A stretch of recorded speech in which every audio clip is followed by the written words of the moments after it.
This is Tim here from Your 6 Studios. Today in this video I'm going to show you how to use the internet browser on your PlayStation 4.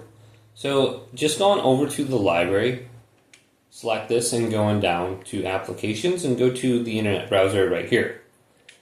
Now if we start this up, if you press triangle right here, the most important thing is we can go to Google search. So we can press triangle and type in what you want to search for right here. This is probably what we're going to do.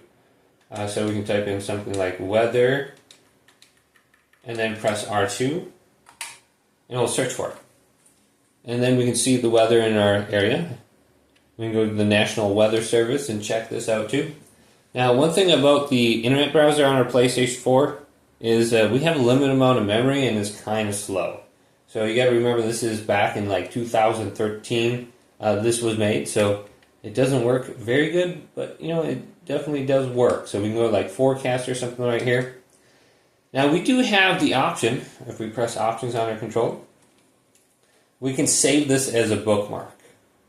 So we can go to add to bookmark right here if we want to go back to it in the future. And then we can go to OK.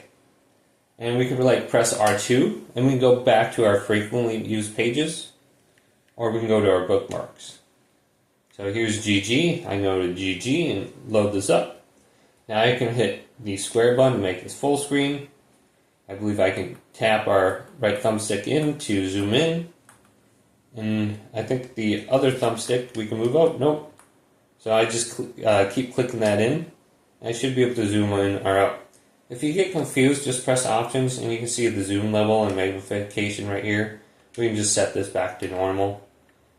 Then we got refresh, but if we go up to settings now, if we do disable JavaScript, a lot of the websites will load extremely quick, but you're not going to get like all those different animations and stuff. You can go to clear website data if you're looking at inappropriate content and you don't want anyone to see that. So we can go to here and just clear it out.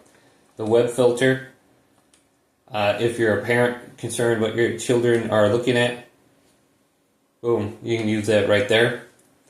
So you can decide if you want that stuff on or off. So very easy to do. You can close the window right here and go back. So hopefully this video did indeed help you out. Did leave it a big thumbs up and subscribe to my channel down below for more technical videos coming up next on Your 6 Studios.